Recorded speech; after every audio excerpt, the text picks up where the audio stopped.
everyone, and welcome. Today we're going to jump into a super useful English tense, the present continuous. You'll see it's perfect for talking about what's happening right now. So let's get right to it. Okay, so here's what we've got lined up. We'll kick things off with a quick conversation, then we'll hunt for a pattern. After that, we'll figure out how to build this tense, know when to use it, and then it's your turn to practice. Sound good? All right, first up is our short conversation. All you have to do is listen in. Just pay close attention to what the two speakers are saying. What are you doing? I'm sending a message to my teacher. My computer isn't working, so I'm using my smartphone. Oh, I see. I'm trying to download an app right now. The Wi-Fi is slow today. Same here. I'm waiting for a file to upload.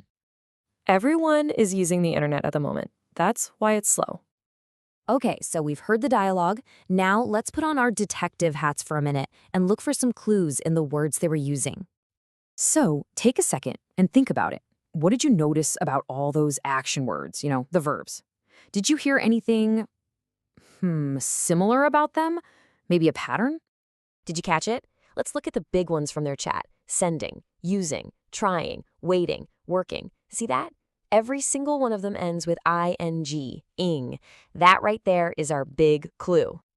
Okay, so we've got our ing clue. Now let's see how that little piece fits into the bigger puzzle. It's time to learn the rule and how to use it.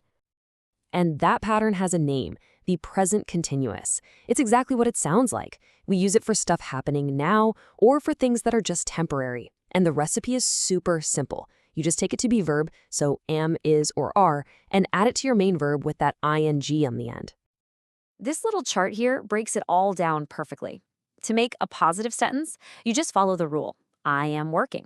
To make it negative, all you have to do is pop in the word not. So you get she isn't working.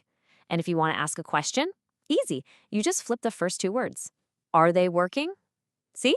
Not so bad.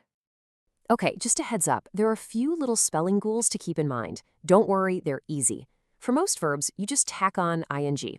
Work becomes working. Simple. If a verb ends in an e, like use, you say goodbye to the e and then add ing. And for some short verbs, like sit, you actually double that last letter before adding ing. So sit becomes sitting. All right, so now we know how to make it. But the big question is, when do we actually use it? Well, there are two main times, and getting these down is super important. Let's check it out. On one side, we've got actions happening right this second. If you say, I'm typing a message, it means your fingers are literally on the keyboard now. But then look at the other side. These are temporary actions. They're happening, but not forever. Like, I'm staying at my friend's house this week. It's not permanent, it's just for this week. Or he's working from home today. It's a temporary situation for today. Make sense? Wow, we've gone over a lot of ground. So before I hand it over to you, let's do a super quick recap to make sure it's all fresh in your mind. Okay, so if you remember anything, remember this. First, we use this for things happening now, or for temporary stuff. Second, the form is always subject plus am, is, or are, plus your verb with ing.